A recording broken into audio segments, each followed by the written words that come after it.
బాహుబలి సినిమాల తర్వాత టాలీవుడ్ రేంజ్ పెరిగిపోయింది. అప్పటి వరకు ఇండియన్ మూవీ అంటే బాలీవుడ్ మాత్రమే అనుకునేవాళ్ళు. కానీ ప్రభాస్ వల్ల తెలుగు సినిమా గురించి ప్రపంచమంతా మాట్లాడుకుంది.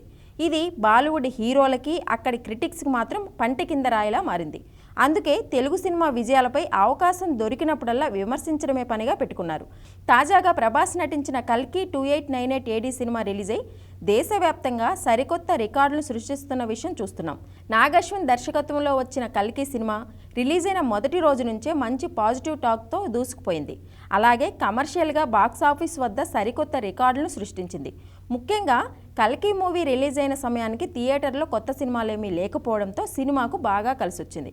దీంతో సింగిల్ స్క్రీన్స్ నుంచి మల్టీప్లెక్స్ల వరకు కాసుల వర్షం కురిపించింది. ఇలా వరల్డ్ వైడ్గా మంచి బ్లాక్ బస్టర్ హిట్ టాక్తో దూసుకుపోతున్న కల్కి సినిమాపై నెగిటివ్ కామెంట్స్కు కొదవలేదు. ముఖ్యంగా కొంతమంది పనిగట్టుకొని కల్కి సినిమా కలెక్షన్స్పై నెగిటివ్ ప్రచారం చేస్తున్నారు. గత కొన్ని రోజులుగా బాలీవుడ్కి చెందిన కొంతమంది క్రిటిక్స్ ఈ నెగిటివ్ ప్రచారం చేస్తున్నారు. అయితే బాలీవుడ్ క్రిటిక్స్ ఇలా తెలుగు సినిమాలపై తప్పుడు ప్రచారం చేయడం కొత్త ఏమీ కాదు. గతంలో యానిమల్ సినిమా విషయంలో కూడా బాలీవుడ్ క్రిటిక్స్ చులకనగా చూస్తూ కామెంట్స్ చేశారు. దీనిపై దర్శకుడు సందీప్ రెడ్డి వంగా కూడా తనదైన శైలిలో నెగిటివ్ ప్రచారం చేసేవారి నోరు మూయించాడు.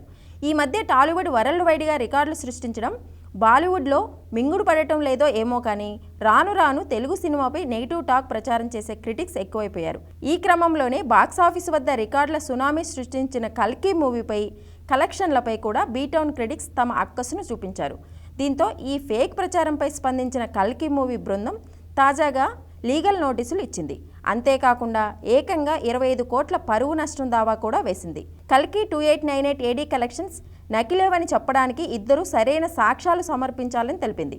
దీంతో క్రిటిక్స్పై కల్కి మూవీ నిర్మాతలు తీసుకున్న నిర్ణయంపై నెటిజన్స్ ప్రశంసిస్తున్నారు.